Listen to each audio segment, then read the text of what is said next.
miedo ha conquistado tus ojos negros, profundos y templados. ¿Qué va a ser de ti? ¿Qué va a ser de ti?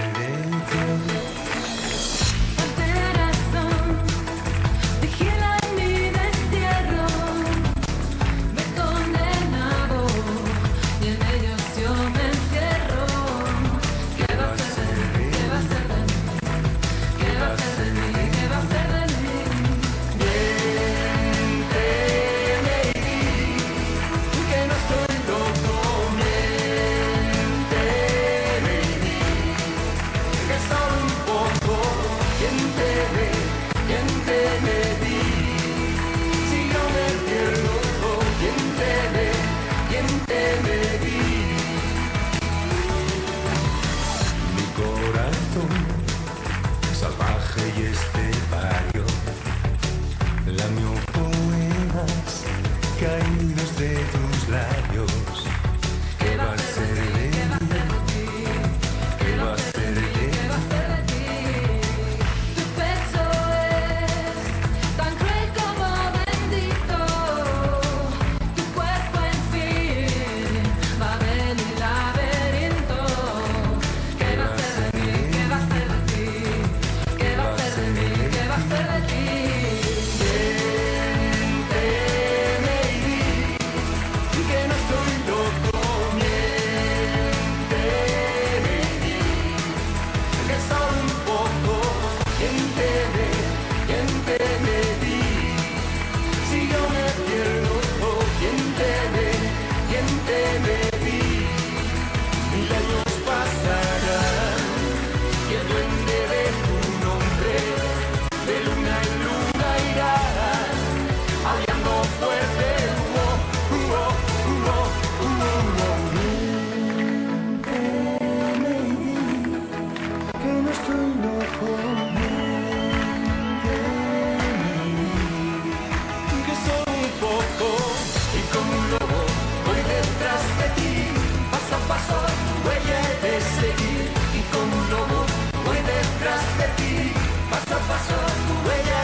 Buen día, amigos de Venezuela que nos siguen en la señal de Global TV y por supuesto ustedes que también lo hacen en Global TV 65.com, en el Periscope, ya está funcionando para ustedes. Además de eso, en el YouTube usted lo puede ver unas horas después de terminar el programa y también en Telered TV allá en el oriente del país, que lo tienen para ustedes en horas de la tarde. Nuestros contenidos pues son los que siempre nosotros tratamos de traer acá para conversar con ustedes de lo que ocurre en el país y en algunos casos de lo que pudiera ocurrir, porque a veces nos da por tratar de desentrañar lo que viene. Pero bueno, lo importante está en que fíjense cómo pasan las cosas en este país. ¿Para qué construye usted un puente? Para que pase la gente. Si es un puente mucho más amplio, a lo mejor también pasan los carros. A mí me cuentan que el puente sobre el lago iba a tener una vía férrea, pero no se sabe por qué iba a tener vía férrea si en el resto de Maracaibo no había vía férrea y Cabimas tampoco. Pero eso decían, que había un canal del puente sobre el lago que tenía vía férrea. Eso lo decían los perejimenistas porque ciertamente el proyecto del puente sobre el lago era un proyecto de Pérez Jiménez, en esa línea desarrollista de Marcos Pérez Jiménez. Pues bien, a mí siempre me llamó la atención lo de la vía férrea, porque digo, bueno, la vía férrea sería para montar unos vagones para pasear sobre el puente, pero bueno, en fin de cuentas nunca lo hicieron. Como cuestión turística. Como cuestión turística, sí. Incluso decían que iba a tener en el medio del puente, iba a haber un mirador. Incluso que cada quien al llegar al mirador le iban a dar unos binoculares que eran tan fuertes como una lupa, para desde arriba a 40, 50 metros ver los pececillos del lago. Y tenía como una gran pecera. Y terminaron instalando un suicidero. Bueno, lo que no sabían los constructores del puente es que la pila 21 se iba a convertir en un ícono de los tipos que quieren suicidarse. Usted ni lo piense. Arenas ha tenido la suerte de que en el programa de radio él tiene un consultorio sentimental y hay quienes le escriben solicitándole información, y una vez una señora que iba rumbo a la pila 21, una vez que oyó a Ender Arenas en las ondas hercianas. Y si hay algo de que yo me siento orgulloso, y de verdad me siento orgulloso, es de haber salvado centenares de personas a punto de suicidarse, ir hasta la pila 21, porque yo no sé por qué la gente escoge la pila 21. Sí. Porque dicen que está más cerca de aquí para allá y está más Yo- lejos. yo La no- primera yo- de aquí para pero allá es la yo- última de allá para A acá. mí me dicen que la pila 21 está más cerca de Maracaibo que de Cabima, pero los cabimeros, que son unos copiones de primera, aparte de estar pidiendo de cuántas cosas hay, que carreteras, y que asfalto, y que cementerios, y que apartamentos, y que agua, y que electricidad, Y que- porque los cabimeros, a cuenta Y de que vereda, y que vereda del a agua. cuenta de que en Cabimas estuvo el Barroso, ellos se creen con el derecho a pedir de todo, como si eso, y ahora... Que hasta el pobre barrio obrero, hasta el barrio obrero se dividió el Bueno, conjunto aquí entero. se dividió todo el mundo. Sí, aquí se dividió todo el mundo. Pero te digo, yo me siento orgulloso de haber salvado centenares de personas a punto de suicidarse, y una vez que nos escucharon, conversan conmigo a través de Por la cierto radio. que como tuviste estos días fuera de la radio, he acumulado ya, sobre todo por Día de los Enamorados. Entonces yo le dije, mire, Arenas recomienda que si usted tiene una novia, un amante o alguien que haga las veces, o la esposa, generalmente las esposas son las peor tratadas, ¿no? Arenas recomienda que no compre flores en los semáforos. No. Primero porque se marchita. Se marchita. Antes de llegar a su casa ya está muerta. Sí, y esa flor ya no retoña. Exactamente. Bueno, mira, lo que quería hablar del puente, porque esta conversación derivó hacia la floricultura, es por lo siguiente, mire, en Maracaibo desde hace muchos años están solicitando los maravinos, que también se contagiaron con los cabimeros, de pedir otro puente sobre el lago. Y entonces, bueno, un gobierno, no sé cuál, seguramente fue el de Chávez, prometió el puente Nigales, y Chávez lo prometió con aquella vehemencia, con la misma vehemencia que dijo Rosales preso. Me pongo al frente de la misión Rosales preso. Con ese mismo énfasis dijo, voy a construir un puente subterráneo. Bueno, todos esperamos porque al presidente Chávez se le ocurrían unas cosas que a nadie más. Pues bien, un día Arenas y yo fuimos al metro de Maracaibo, que tenía algo que ver con eso, y vimos la maqueta del puente, y era bonita, de verdad. Y a Arenas se le ocurre, como Arenas no conoce mucho de ingeniería civil, le pregunta al presidente del metro, que era Francisco Urbina, Eso lo vi ayer. que era Francisco Urbina, y tenemos que hablar de Francisco Urbina también. Le dijo, ajá, ¿y el proyecto? Proyecto. Esta es la maqueta, el concepto. Este No es hay la proyecto. maqueta, pero ustedes hicieron una maqueta sin proyecto. Tenían el concepto, pero no tenían el proyecto, fíjate. Y yo tengo que reconocer que era bonito. Por cierto que ese día en el metro hacían unas reunioncitas para explicar la gestión del metro. Una gestión que a mí me parece que ha sido las mejores. Yo creo que ha sido la mejor, ¿oíste? La mejor gestión del metro, la de Rubina.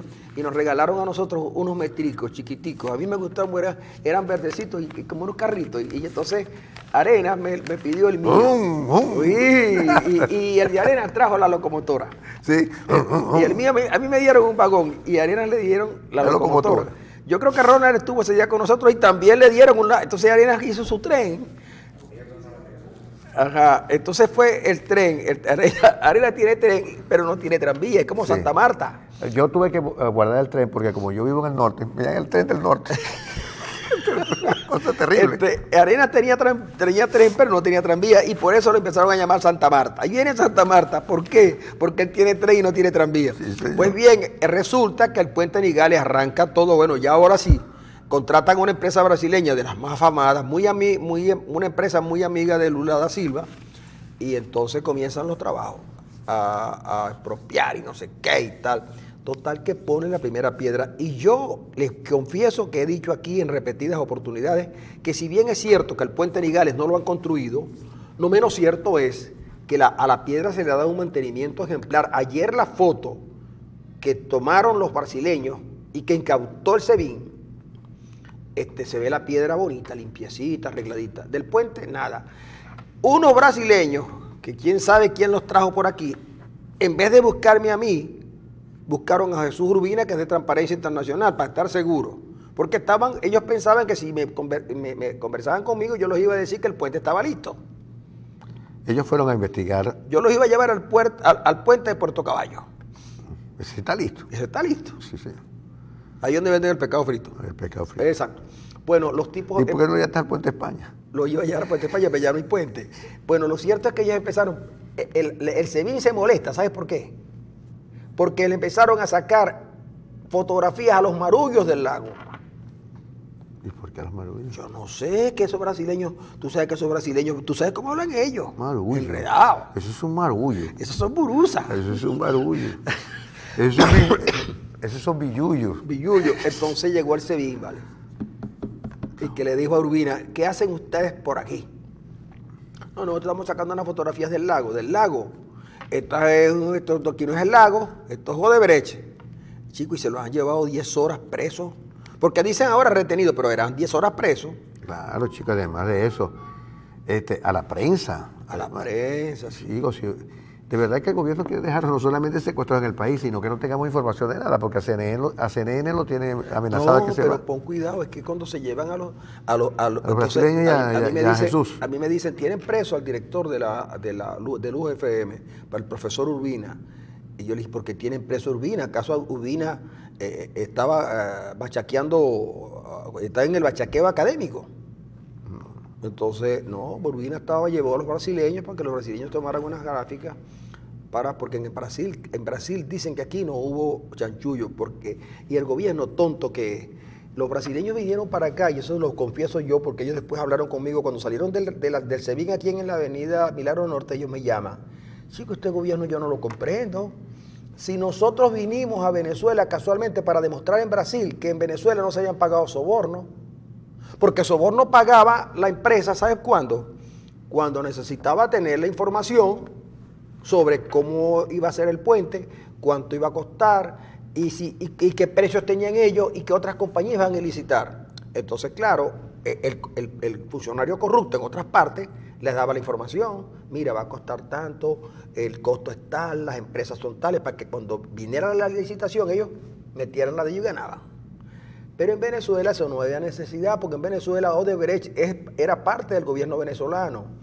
Por la amistad que había y que hay entre el gobierno y Lula y Dilma, entonces ellos no necesitaban pagar sobornos, porque el gobierno se los daba así.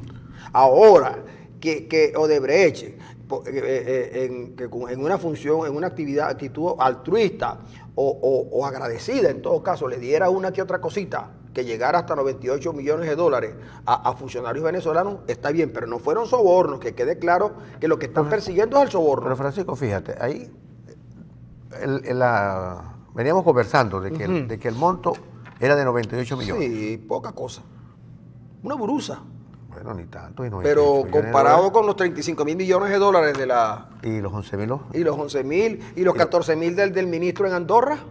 Sí, yo creo que sí. 98 son una burusa comparada con lo que todo el mundo sabe que se han cogido, todo el mundo. Bueno. Pero lo que llama la atención es que en alguna parte yo leí, Lula venía mucho a Venezuela. Sí. Y conversaba mucho con Chávez. Conversaban. De esas conversaciones, de esa especie de lobby que hacía Lula con Chávez, surgió la contratación masiva o de obras masiva a Odebrecht. Sin licitación. Sin licitación. Entonces, claro, aquí, mira, a Toledo lo andan buscando como Palito Romero. Porque Toledo sirve, pero claro, Arena, porque ojalá que pudiéramos tener aquí al abogado para que nos explique la diferencia que hay entre el soborno, ¿verdad? Sobornar es que yo te doy dinero para que tú me des una información a mí que yo necesito, y como tú la tienes ahí, no la puedes entregar, yo te soborno para que me la des. Pero cuando yo te doy dinero a ti por agradecimiento, es agradecimiento. Por eso es que el juez norteamericano no haya cómo aplicar la ley americana que dice soborno. En el caso venezolano lo que hay es agradecimiento. ¿Por qué? Porque los venezolanos no tenían que pedir soborno, nosotros le entregábamos todo porque era una orden de Chávez. Bueno, fíjate, exactamente, pero eso a partir del lobby que hizo Lula. Sí, pero Odebrecht le pagaba a Lula. Bueno, pero Lula... Y Lula lo lamentaba con Chávez en el... No. Pero nosotros no teníamos, yo creo que hay un país que no necesitaba de soborno, somos los venezolanos, porque nosotros los funcionarios públicos, que 98 millones es una tontería frente a los 35 mil, mentira. Los 98 millones, a Toledo es un pobre, chico, Toledo es un pobre, 30 millones de dólares. Nosotros no necesitamos de eso, nosotros teníamos mucho más que eso, y todavía nos queda un pedacito de siglo. Un pedacito. Un pedacito de siglo. ¿Nos ha quedado un pedacito? Sí, un pedacito. ¿Y de la beba hoy? No, nada. Y nosotros le regalamos una isla que era venezolana allá en Manhattan, allí cerca de Manhattan, a alguien que nos la pidió prestada. Y le dije, quédate con eso. Bueno, miren, el asunto venezolano, lo que yo les quiero decir a ustedes, mis estimados oyentes y televidentes, es que en Venezuela no hay delito, porque en Venezuela la Odebrecht no necesitaba sobornar a nadie para que le dieran la información, porque Odebrecht era parte del gobierno, porque Odebrecht es una empresa vinculada a Lula, y Lula estaba vinculado a Chávez, y Chávez se vinculó a Odebrecht, y entonces cuando llegaba a Odebrecht le decían, aquí están las obras, háganlas. Ahora, como quiera que Odebrecht era agradecida, ¿de acuerdo? Es como yo te digo a ti, que en Venezuela no hay corrupción. Corrupción había cuando el dinero era del Estado y el gobierno lo administraba. En Venezuela el gobierno no es del Estado, señores, es de los chavistas. Y ellos se lo pueden coger y hacer con eso lo que quieran, porque ese dinero es de ellos, no hay corrupción. No es verdad. No es verdad. ¿Qué va? Por cierto, el presidente Maduro ha dicho ahora que los que se involucraron con Odebrecht van a ir todos detenidos, porque Venezuela ahora va a hacer las obras. Mira lo curioso. Maduro ahora se da cuenta que en Venezuela hay ingenieros, buenos además, y que Venezuela tiene suficiente cabilla, acero y cemento para hacer las obras que anteriormente le dieron a Odebrecht. Carajo, ¿y por qué no se dieron cuenta de eso antes? Y en lugar de buscar a Odebrecht, hubiese buscado la cantidad de ingenieros venezolanos que son buenísimos, se hubiese fomentado la producción, los hubiese expropiado en la cementera, porque el problema fue que aquí se expropiaron la cementera para que hubiese más cemento, y resulta que no hubo más cemento, ni más cabillas, ni más clavos, ni más nada. Si Venezuela tenía ingenieros, tenía cemento, tenía cabillas, tenía talento para hacer las obras, ¿para qué se las dieron a Odebrecht? No, se las dieron a Odebrecht y sacaron al talento venezolano para hacer esas obras. Ahora Maduro se da cuenta. No, Odebrecht no importa, porque aquí hay talento venezolano para hacer esas obras. Yo no sé cómo se llama ese delito, pero tiene que ser un delito. Teniendo el talento venezolano, prefirieron el talento extranjero y prefirieron empresas extranjeras. Bueno, fíjate, yo no creo que haya delito por lo siguiente. No hay delito porque, fíjate tú, los equipos de béisbol venezolanos. ¿Qué pasó con el béisbol venezolano? Bueno, hemos quedado muy bien. No, pero es que yo no estoy hablando del béisbol en términos deportivos. Estoy hablando para hacer un símil con lo que estás planteando. Un negocio, pues. No, tampoco. El béisbol venezolano con frecuencia contrata jugadores en el exterior. Sí. Claro, para que los equipos mejoren su calidad en el campo. En el caso nuestro, nosotros trajimos a Odebrecht, no porque los venezolanos tal, pero el gobierno venezolano, el gobierno de Venezuela, mira, el gobierno de Venezuela, si algo se le puede acusar con propiedad, es de haber dudado de la capacidad y la calidad de los venezolanos. El gobierno venezolano, por ejemplo, duda de nuestros artistas, por eso no le hicieron un homenaje a Simón Díaz. El gobierno de Chávez duda de la capacidad de los escritores venezolanos, al punto de que se muere Eulal Pietri, que más allá de cualquier consideración política, es un escritor de valía internacional, y poco hicieron. Sí, no hicieron absolutamente nada. Es que el gobierno, si una cosa yo le critico al gobierno, de las pocas cosas que yo le critico al gobierno, porque el gobierno realmente no, son pocas cosas las que se le critica, es justamente que no valora y duda de la capacidad de los venezolanos. Claro, porque para tú poder tener una idea de lo que son los venezolanos, tú tienes que saber. ¿De acuerdo? Aquí en Maracaibo hay un refrán que dice, ¿qué puede saber el burro de caramelos? Sí. Si nunca estuvo en la Suiza, ¿cómo puede evaluar a alguien que no tiene conocimiento, por ejemplo, a la Universidad Venezolana? Sí, es verdad. Bueno, ahí tienes razón. Bueno. Ahí sí tienes razón. Bueno, pero eso te estoy diciendo, si teníamos el talento, teníamos la materia prima para hacer esa cuestión, porque se acudió a Odebrecht. Y se acudió a Odebrecht por lo que tú decías, por la íntima relación que había, por ese triángulo amoroso, Lula, Chávez, Odebrecht. Y amoroso en el sentido literal del término. No estoy hablando de metáfora, ¿no? O también Arenas pudo haber ocurrido porque se desconocía o se desconoce que hacer un puente no solamente es cabilla y cemento. Hacer un puente es mucho más. lo que llaman el concreto pretensado, esa cosa que se usa para que eso se le pone cemento, se le pone agua y se le ponen otros componentes para poder moldearlo, pues para hacer la cuestión. Imagínate tú que si fuera solamente cabilla y cemento, ya el puente sobre el lago se hubiera caído, a pesar de que hubo tecnología nacional y hubo participación de empresas nacionales, hubo también asesoría internacional, que siempre ocurre porque imagínate tú que los tipos esos que hicieron el puente más alto del mundo en China, imagínate tú que pues tú por un momento te puedes imaginar que es pura hierro, es cabilla y cemento. No, claro. Eso es primitivo, ¿entiendes? El concepto inicial es muy primitivo, el de Maduro. Entonces, sin duda, Maduro lo que tiene que decir es, sí, nosotros vamos a terminar las obras porque son importantes para el país, pero tiene que decir qué pasó con lo que se le adelantó de Brecht. Claro.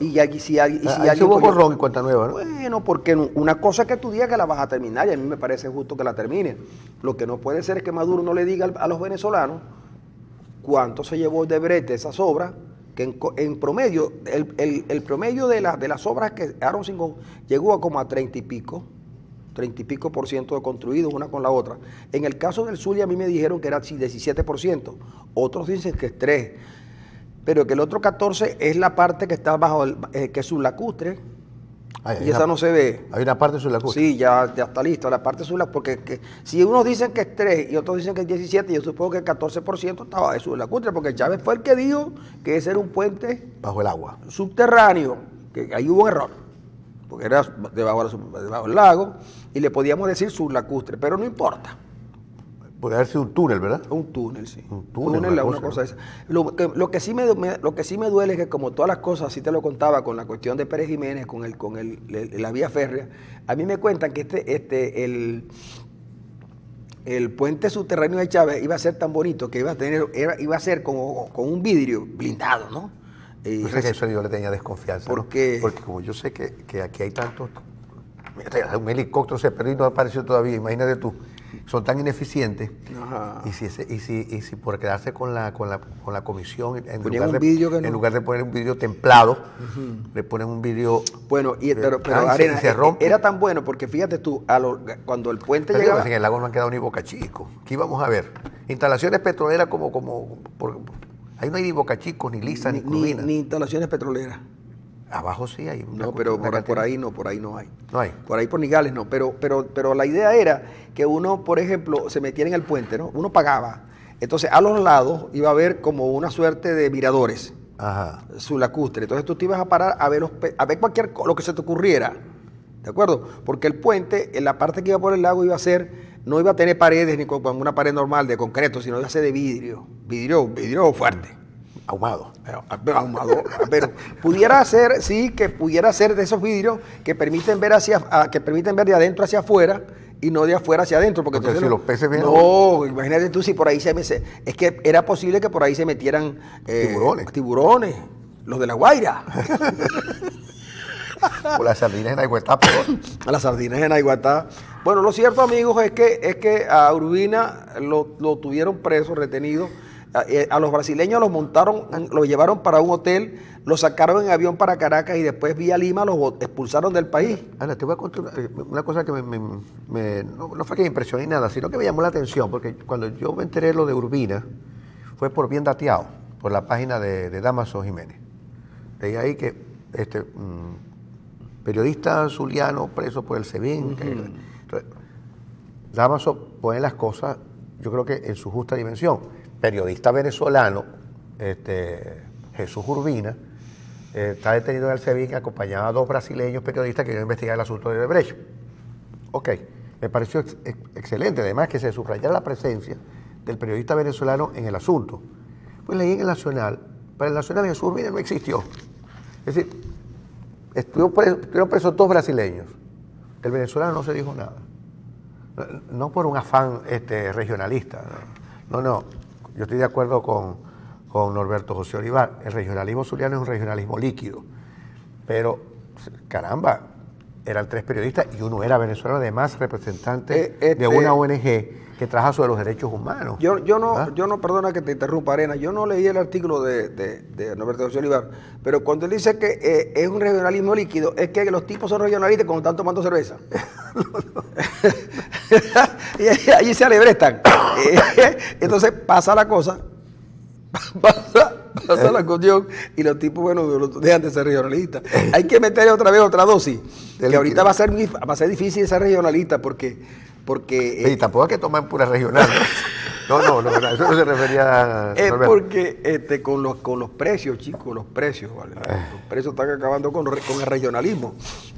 Mira, ¿tú sabes cuántos kilómetros tenía el puente Nigales? Cacique Nigales. ¿Cuánto? 11.81 O sea, kilómetros. era más largo que el puente sobre el lago. Sí, es más largo que el puente sobre el lago. Y lo prometieron en el 2006. O sea que tenemos 11 ¿cuánto? años, 11 años, 11 años con déficit de puente. Es bastante. Mira, mediante el Fondo Nacional para el Desarrollo, para el Desarrollo Nacional, FONDEN, se transó financiamiento de cerca de 152 mil millones de bolívares. Recursos que, según este periódico, que es La Verdad, se desconoce el informe auditado de los desembolsos, así como otros otorgados para la primera fase. Desde el 2016, la compañía brasileña pasó al foco internacional por hechos de presunta corrupción por pagos y sobornos a funcionarios del gobierno para lograr contratos de obra. En 2014, las sospechas ya se levantaban por convenio interno en el gobierno del entonces presidente de Brasil, Lula da Silva, la plan de la obra. En 2005, anuncio de obra, convenio con Odebrecht, desde 2005. 2006, plan de inversión, 152 millones. Bueno, aquí hay información suficiente. En el 2013, Germán Eltrudi, el ministro de Transporte y Comunicación, anunció que estaría funcionando en 2020, con inversión del producto de 3.400 millones de dólares. Pero en campaña de regionales, el ahora gobernador Francisco Arias Cárdenas se retomó la obra prometiendo culminación en 2018. 2014, continuación de instalación de pilotes del complejo de pilas de la tercera fila de las bases, 77 millones 866 mil bolívares más se otorgaron para culminar la primera fase. Se entregaron. Sí, se entregaron. Es mucho dinero. Y lo malo es que, mire, por ejemplo, yo no, sí, la gente piensa que uno a veces se pasa de opositor. Yo no soy opositor. Pero tú crees, yo lo que digo es, ¿tú no crees que al gobernador Arias Cárdenas, que prometió el puente para el 18, no le sale decir algo en este caso? Le sale dar una respuesta, porque él es el principal responsable de la hacienda pública regional. Y él tiene que responder por eso. Debe saber qué pasó. Debe estar enterado de lo que pasó. Por eso es que la interpelación directa a Arias que le hizo a Lester Toledo cada vez se hace más legítima. Cada vez se hace más legítima porque el gobernador Arias lamentablemente no daba respuesta ni sobre este caso ni sobre ninguna de las obras que no ha concluido. Pero, bueno, lo del pero lo dejamos para después porque ahora nos vamos a ir a una pausa y en unos instantes regresamos con ustedes para hablarles de lo que Toledo dijo en su momento y que el gobernador Arias Cárdenas, como siempre hace, logró que Toledo se tuviera que ir al exterior.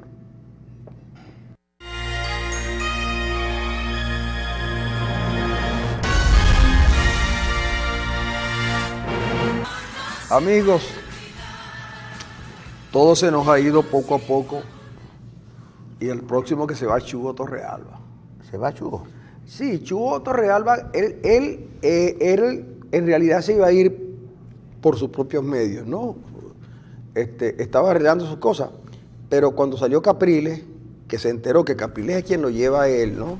Capriles lleva a Chugo, después que desmerita a Ramón Guillermo Aveledo, y entonces llega Chugo, y Chugo llega Chugo porque ellos buscaron a alguien que no les fuese a hacer sombra, alguien que ellos pudieran sentir que no se les iba a alzar con el coroto. Sobre todo el casi candidato eterno, Capriles, y los demás. Y entonces el Chugo se iba, pero entonces, bueno, lo que hicieron fue que le echaron todas las culpas, todo lo que pasó fue culpa de Chugo. Como mucha gente critica a la mesa de la unidad de todos los problemas que no han tumbado a Maduro por culpa de la mesa. Entonces, es verdad que la oposición o la gente opositora al gobierno es mayoría y el gobierno es chiquito, pero el gobierno tiene apoyo de la Fuerza Armada, apoyo de las instituciones y tiene una cosita que no es mucho, pero sí que es muy fuerte, que es la plata. Eso. Entonces aquí hay gente que dice, sí, en la mesa de la unidad no llevó a la gente a Miraflores. Entonces hay personas que... Por la plata bailan los monos. Entonces, claro, por la plata bailan los monos. Entonces los tipos, cuando se dieron cuenta que no era verdad, que a ellos nadie había votado por ellos para que sacaran a Maduro, lo primero que se les ocurrió fue decir, en 6 meses tenemos la fórmula para sacar a Maduro. Pero si ustedes nadie los eligió para eso, y que quede constancia que no lo estoy diciendo hoy después que pasó un año, que ha pasado un año. Lo dije desde el primer día. Bueno, el gobierno, en vista que lo iban a sacar, se atrincheró donde se tenía que atrincherar, que ya lo había hecho un poco antes de la toma de posesión de la Asamblea Nacional, nombrando unos magistrados que la Asamblea Nacional, por supuesto, parece que no le dio mucho crédito, y los tipos le han tirado para atrás 40 y pico de leyes y decisiones de la Asamblea Nacional. Nada más que, sí, la tiene inmovilizada. Es que yo te digo... Pero eso no es culpa de la mesa de la unidad. No, no es culpa de la mesa de la unidad. Hay múltiples factores. Uno, el factor más importante es que estamos en presencia de un gobierno que, llámese como se llame, dígase como se diga, es una dictadura. ¿En qué sentido? Bueno, en el sentido que este es un gobierno que se considera dueño de las instituciones. Tú lo has dicho, tiene varias cositas. Mira, tiene el CNE, tiene el TCJ, tiene la Fuerza Armada y tiene la institución plata, sí. La institución dinero, ¿verdad? Ahora, ¿cuándo comenzó esto? Bueno, esto comenzó con Chávez. Nosotros el país fue víctima de un demagogo.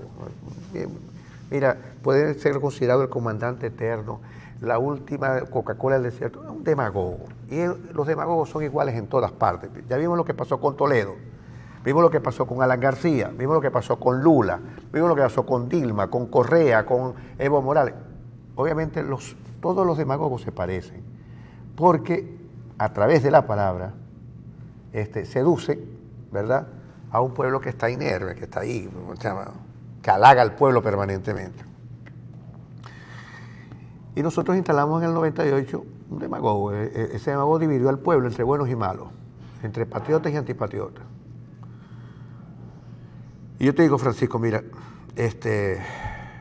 lo peor que nos ha sucedido es que hoy, sobre todo con Maduro, se nos ha revelado que el chavismo está lejos, pero lejísimo, de ser el asilo donde se instala la creatividad, el talento, la inteligencia, la eficacia, la honestidad y sobre todo el buen gusto.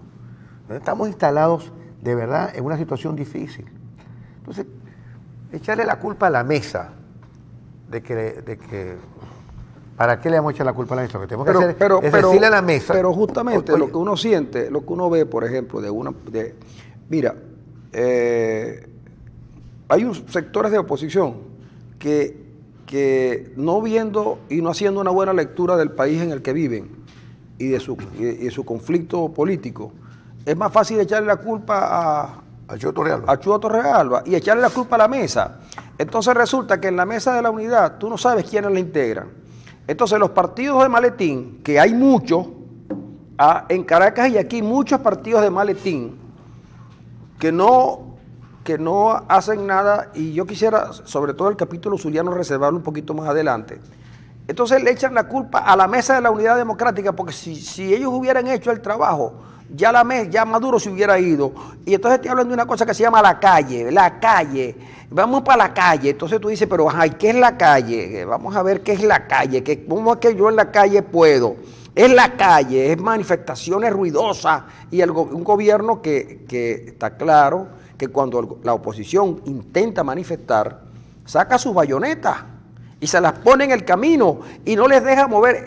La calle surte efecto en países donde hay una sociedad que entiende el rol de la democracia y como tal lo ejerce, y el gobierno también. En el caso venezolano no es posible que el gobierno permita una manifestación de venezolanos que ellos consideren que ponen en peligro su estabilidad. ¿Por qué? Porque ellos sacan otra.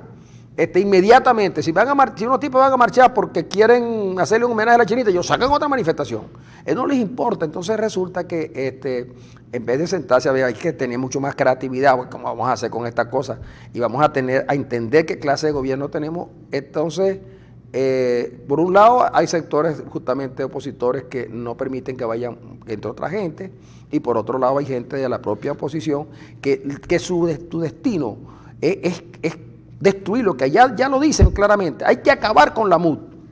Sí, Hay que acabar con la MUD y hay que acabar con todos esos dirigentes, porque es la única manera de sacar a Maduro. Y uno sabe que eso es mentira, porque hay mucha gente de esa manda hacer a los demás lo que ellos no son capaces de hacer. Eso es verdad, pero lo que yo siempre te he dicho, en la mesa, lo primero que tiene que hacer la mesa es sentarse íntimamente y establecer cuáles son los problemas que la separan y cuáles son las cosas que los unen. Es decir, la primera mesa de diálogo que se debe instalar es en el interior de la mesa de la unidad.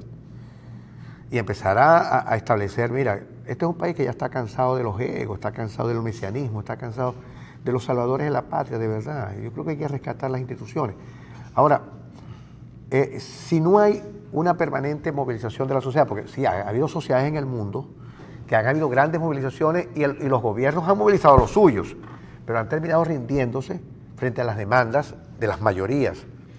Porque el gobierno es una minoría que pretende que sus normas minoritarias se conviertan en normas mayoritarias.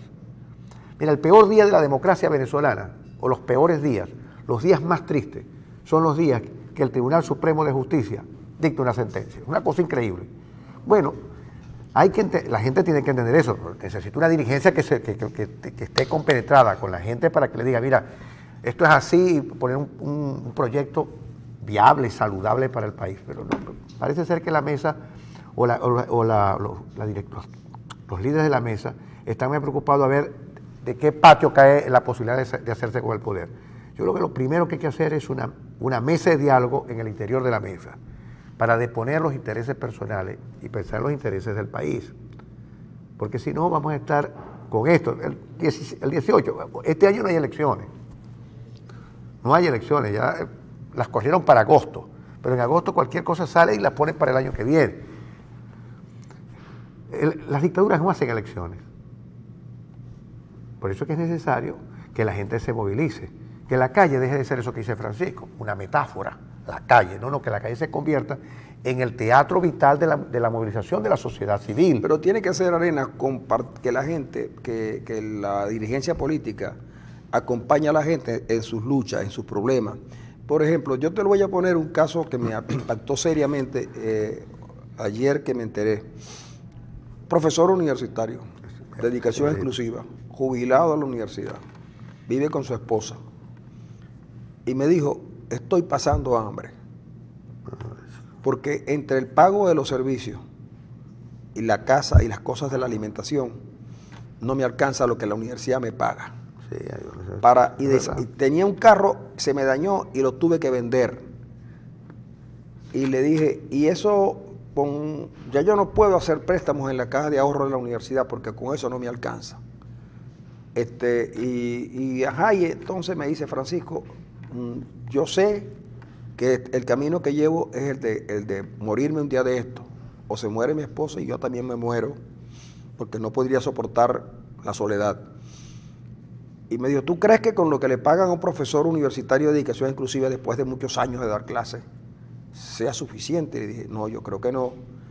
Y ¿sabes qué me dio más dolor todavía? Me dijo que la propia universidad no estaba consciente de eso, y que la dirigencia profesoral tampoco, al punto que yo le tuve que decir, mira, la universidad venezolana va a desaparecer y nadie lo va a recordar. Yo me acuerdo que aquí había una cosa que llamaban los seguros sociales. El seguro social era un ejemplo para América Latina, lo mejor que había, tenía investigación, tenía de todo. El seguro social fue una institución de primera, ejemplo para América Latina. Hoy nadie sabe dónde está el seguro social. Está bien que ya hay misiones que la fueron sustituyendo en algunas de sus funciones, pero te voy a poner un caso en el campo educativo. En Maracaibo había un liceo llamado Baral, el Liceo Baral, y hay un liceo llamado Don Pérez, y hay otros más. Pregunte usted en qué estado está el Liceo Baral, y en qué estado está el Liceo Don Pérez. Oye, es una cosa terrible. Que fueron los sitios donde se formó una buena parte de la intelectualidad zuliana, para no hablar de otros liceos del interior del Estado. ¿Sabe cuál es el camino final de la Universidad del Zulia? Ser como el Udón Pérez y el Teatro Baral, abandonado. Porque no va a haber, y el Liceo Baral, no va a haber dinero para recuperar la infraestructura. Una buena parte de los profesores se están marchando. No hay dinero para sustituir equipos, laboratorios, etcétera. Y los propios estudiantes sienten que no vale la pena ir a la universidad. Y no estoy hablando de esa universidad que pudiéramos entender como la parte material, estoy hablando de la cuestión académica, que es mucho más grave, porque la investigación tendrá que pararse. Y cuando vemos que los dirigentes del chavismo lo que proponen es darle a la gente, a los profesores, una bolsa CLAP, como lo propuso un profesor de la facultad, varios profesores de la Facultad de Ciencias Económicas y Sociales, entonces debe darnos no solamente dolor por la pérdida universitaria, sino también vergüenza por la clase dirigente que tenemos. Entonces, la oposición no está interesada, en el problema universitario. La oposición, el gobierno, no dice nada con el caso de Brecht, pero los únicos tipos que mueven el caso de Brecht en el Zulia fueron 2 periodistas brasileños más 2 periodistas del Zulia. Nadie más. Sabiendo que el puente no le han hecho nada. Ahora, pero la gente, los políticos de aquí están más preocupados porque llegó Rosales y les puede quitar el pan de la boca y no por los problemas de la gente. Sí, llama la atención el silencio, un silencio ruidoso, es decir, por el vacío que genera, porque de verdad que no hay nadie que diga absolutamente nada, porque han habido obras asumidas por los de Brecht que realmente no se hicieron. Por lo menos la más emblemática es el Nigales. Muy bien, estamos ahora que tú cuentas, conocí de primera mano un problema que me causó también, no indignación, me causó de verdad pavor, de un enfermo de cuidados intensivos del Hospital Universitario de Maracaibo. El señor se muere en cuidados intensivos. Mira, no le colocaron los antibióticos que tenían que ponerle, no lo aseaban, no lo mantenían, es decir, prácticamente ese señor muere ahí porque fue abandonado por el funcionario del hospital. La familia fuera llamando, clamando porque lo atendieran. Mire, el señor se muere. Mira, parece ser que en el hospital universitario, esto es lo que se dice, el rumor que se dice, me conta, pero es el rumor que se roban los antibióticos, se roban los medicamentos de alto costo y nadie absolutamente dice nada. No hay quien investigue, por lo menos si es noticia de la calle es porque debe estar pasando adentro.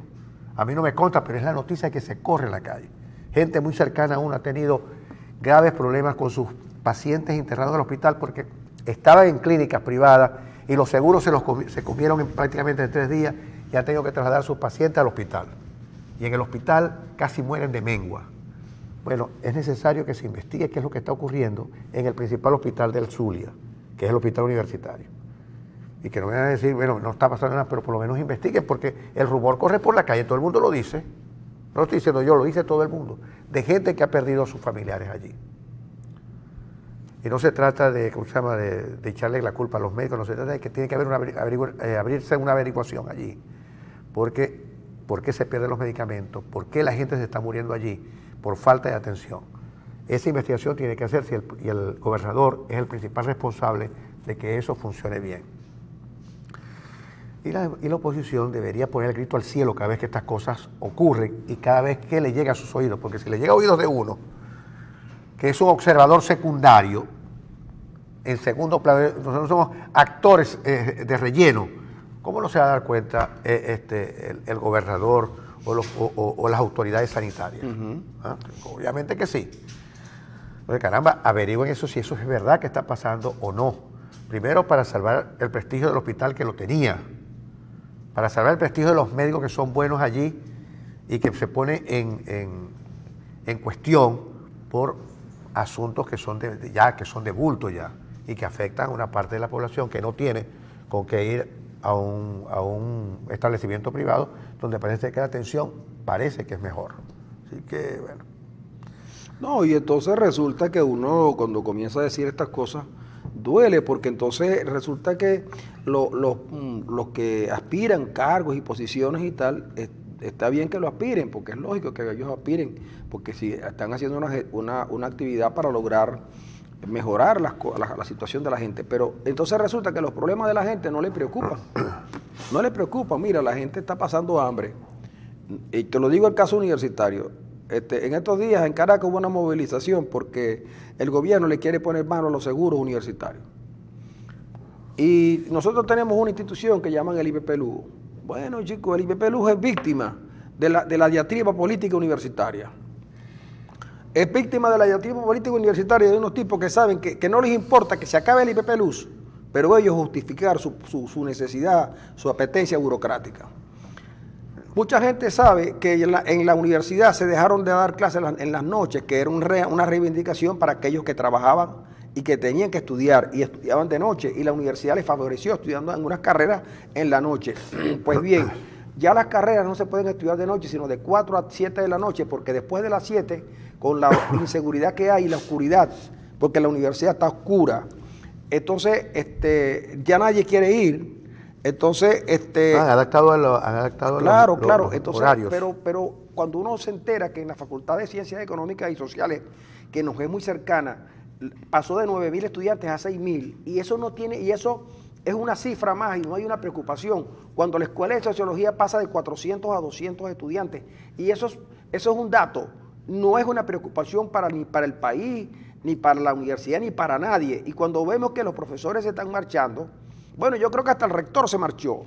No. Sí, el rector pidió un permiso de 3 meses y no ha regresado. Me dicen que está por regresar, pero si el rector no regresa, a lo mejor no regresa por razón, porque él tiene allí muchos años y él fue electo para 4 años.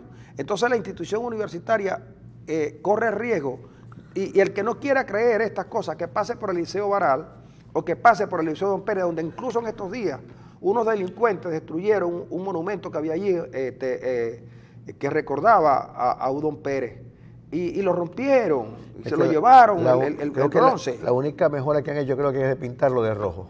Bueno. Qué manía, ¿vale? Por pintar las vainas de rojo. Entonces, yo digo, la oposición tiene la obligación de enfrentar al gobierno, pero también de acompañar a la gente en sus luchas. Y entonces no se trata de echarle la culpa a los demás. Yo decía el sábado en un programa que tenemos algunos amigos, que lo siguiente, que yo creo que en la mesa de la unidad se tienen que sentar los jefes de los partidos, no enviados. Hay que sentar a los jefes de los partidos, no a delegados de ellos, y que debería dirigir la mesa de la unidad una personalidad como el padre Ugalde, para darle sentido a la mesa de la unidad, para darle coherencia y para darle a los venezolanos seriedad. Pero eso de que mañana a Capriles no le gusta el Torrealba, entonces se va a Torrealba, ¿y quién va a venir? Nadie.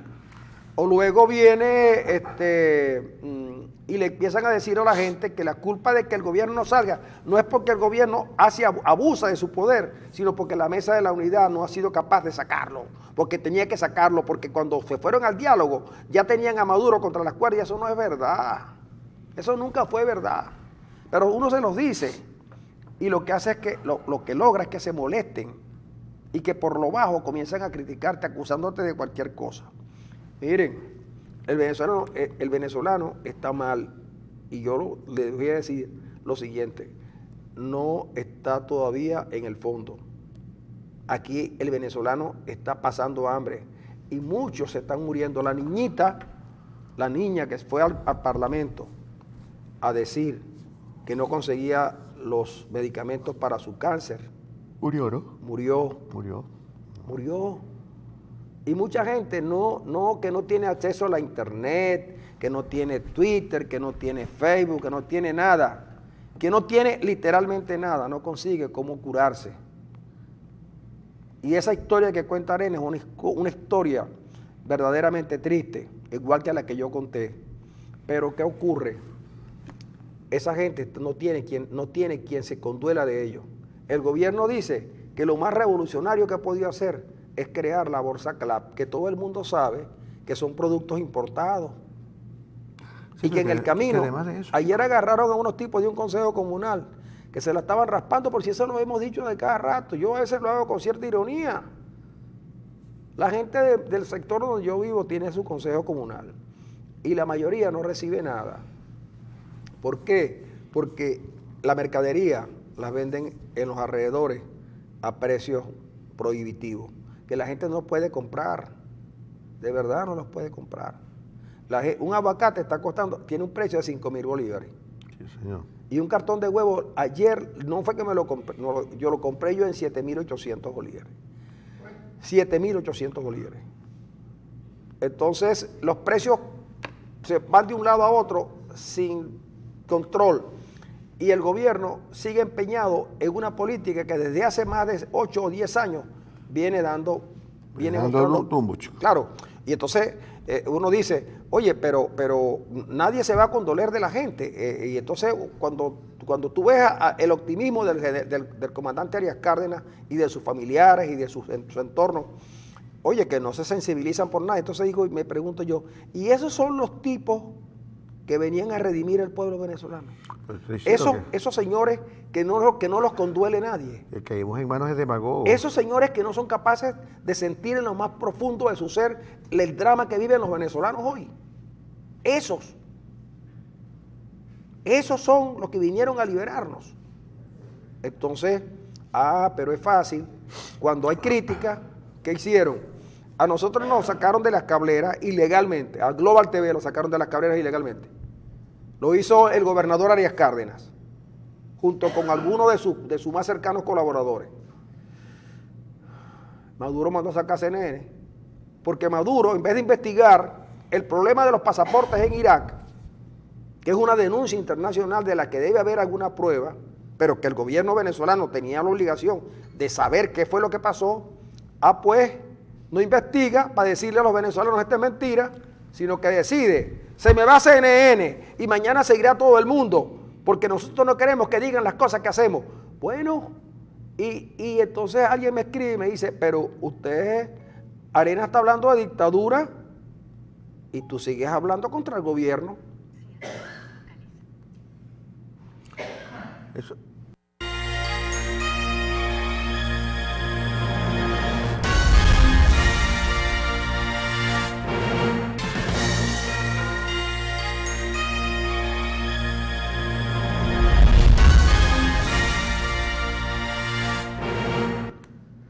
Amigos, aquí seguimos. Oye, espero, un segundito, espero que estemos al aire con Global TV 65.com.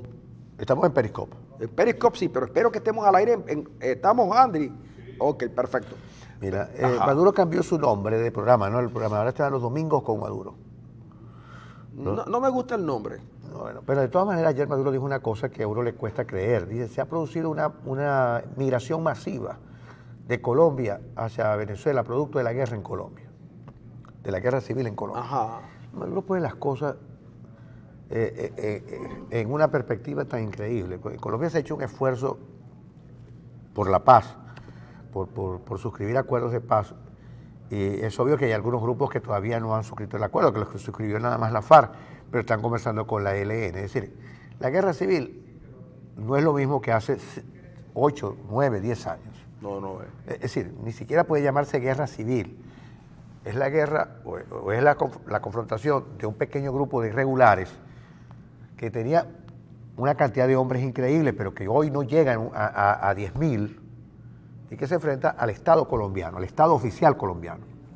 Santos ha hecho su parte, Uribe la hizo, Santos la ha hecho, y todos la han hecho. Entonces, Maduro pone el asunto en una perspectiva que nos pone a pelear con el gobierno colombiano a pesar de que son sus mejores nuevos amigos. Ya Diosdado mandó a lavar el paltó al vicepresidente colombiano, o al ministro, no sé a cuál de los dos, pero en todo caso, eso es una declaración que yo no sé si Maduro tiene los datos de verdad que se han producido una migración masiva, porque lo que nosotros tenemos entendido es que de donde se produce una migración masiva hacia el exterior es de venezolanos, casi 3 millones de venezolanos en el exterior, en países que remotamente nosotros teníamos una idea que podíamos nosotros migrar. Australia, Nueva Zelanda, es una cosa impresionante. Hay venezolanos en cualquier parte del mundo. hacia otras partes que se ha producido la migración masiva de venezolanos. Que Venezuela es el país de mayor estabilidad económica, social y política en el continente. Eso es una mentira que el presidente no puede sostener ni siquiera un minuto, pero la dice con su cara muy lavada y sabemos lo que está ocurriendo en el país.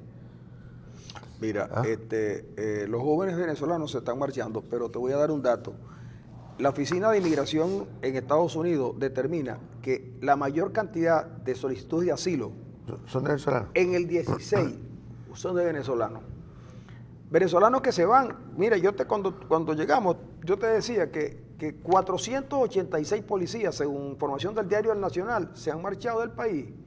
Policías que tienen preparación, porque la gente cree que un policía es un tipo que lo agarran ahí y lo meten a policía. No, lo tienen que preparar, además tiene que ser un tipo con ciertas condiciones. Yo te aseguro que esos 486 que se fueron son de los mejores policías y que seguramente en el mundo se van a emplear.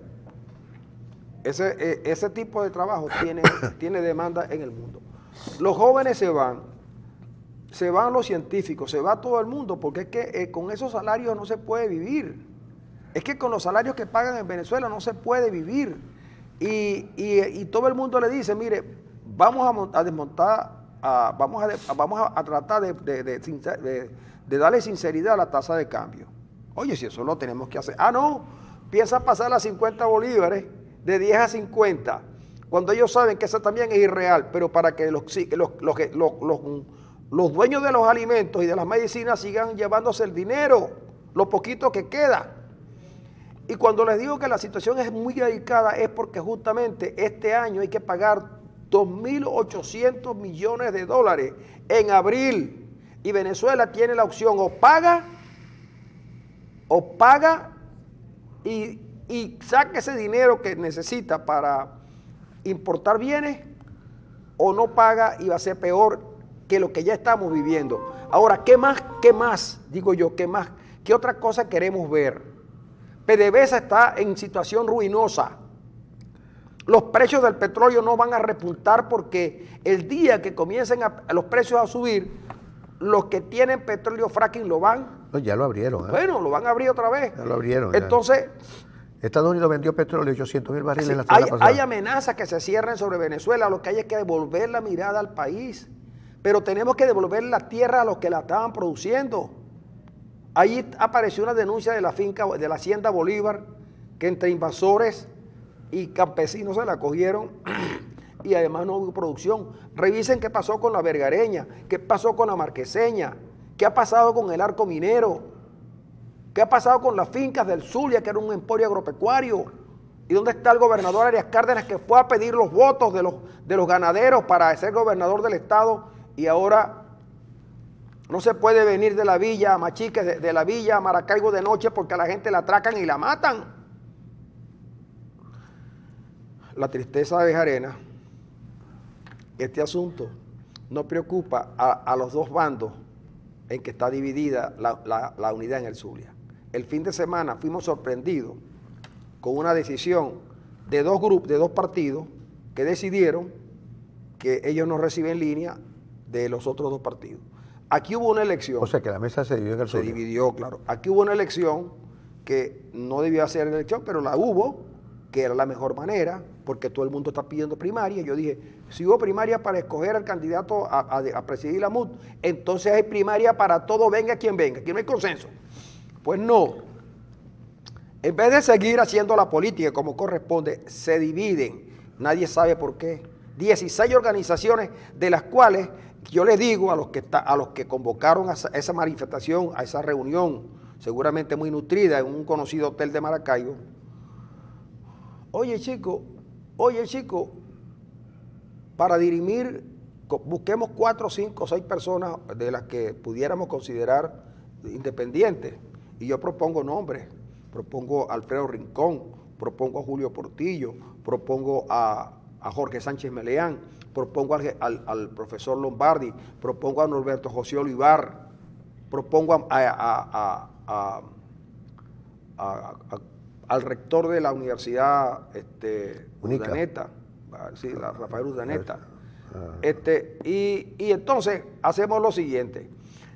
Rosales vino y precipitadamente hizo una manifestación en la avenida 72. Oye, Guanipa y compañía tienen que hacer la misma, mayor, llevarla hasta el Milagro, para demostrar que son la mayoría y así la gente no va a haber duda. O llenen la Plaza de Toro. No, llenen la Plaza de Toro. Llénenla. Conviértanla en zona amarilla. Pero no, están peleando palaciegamente porque tienen miedo que Rosales les gane la partida, porque ya Rosales se lanzó a gobernador y a mí Rosales no me agrada, porque yo digo que los partidos políticos tienen que ir también rotando sus dirigentes para que hayan otros que lleguen, no solamente del partido de Rosales, que tienen una generación perdida. Allí no le dan chance a Fermín, no le dan chance a Pone, porque cuando toca un puesto se lo dan a un familiar de Rosales. Y hay que tener cuidado porque Rosales tiene como 14 muchachos. ¿Tantos? Sí, Rosales tiene como 14 muchachos. Y todos aspiran. Pero por la condición familiar tienen que aspirar. Entonces en ese partido nadie más tiene chance sino los Rosales. Y eso a algunos no nos gusta mucho, ¿no? Pero Rosales llegó y ejerce un liderazgo también por las carencias de liderazgo que hay en el Zulia. Y también por su propia gestión. Claro, no dejó levantarle cabeza a nadie. Porque Rosales hizo su gestión y los partidos políticos prefieren acusar a Rosales de inhabilitado y utilizar las mismas acusaciones que hace el gobierno antes que enfrentarlo como tiene que ser, con la gente, haciendo labor con la gente. No. Lo hacen es dividiendo la mesa de la unidad porque creen que con eso van a lograr algo. No. Recuerden esto. Los mismos que ayer dividieron la mesa de la unidad, ese día, el sábado, van a reunirse con Rosales para arreglar lo de la plancha, a la asamblea y arreglar las planchas y tal. Si son honestos, deberían mantener su posición y su palabra y no les importe nada. Por cierto que cuando la gente del gobernador vio la denuncia, me dijo gente de la gobernación, me dijo, no le hagan mucho caso, porque ahí hay 2 partidos y los demás no llenan un Volkswagen de esos chiquiticos, los escarabajos, porque hay Volkswagen grandes ahora también, hay camionetas Volkswagen. No, me dijo, no llenan un escarabajo. Me dijo el tipo de la gobernación a mí, que lo fui a preguntar precisamente por la cosa y me dijo, esto lo único que va a conseguir es avivar la disputa interna, porque como se suponía que la unidad iba a arrasar, ¿de acuerdo? Entonces nadie quería. Pero cuando se enteraron de la reunión del Hotel Christoph, entonces dijeron, bueno, esto va a avivar y gracias a Dios la lucha interna porque hay varios candidatos, entre ellos Arias Cárdenas, que ya anunció que se iba a reelegir. Prieto también está... Sí, Prieto sobre todo está pendiente, ya Prieto está haciendo compra de publicidad y cosas de esas para iniciar una campaña. Me dijo que si tú querías hacerle la voz tuya, me dijo, yo necesito la voz como la de Pedro Pensini. No, yo aprieto no puedo hacer campaña. Bueno, pero bueno, yo, si tú quieres, se la haces tú y compartimos la vaina. pero yo no sé pero lo cierto es que, entonces yo digo, señores, ustedes son la mayoría, de verdad, convoquen una manifestación en la avenida 72, desde el mismo sitio donde arrancó Rosales, y llévenla al Milagro, y después con los drones, van sacando gráficas, chicos. Sí, que ahora es tan fácil que con los drones.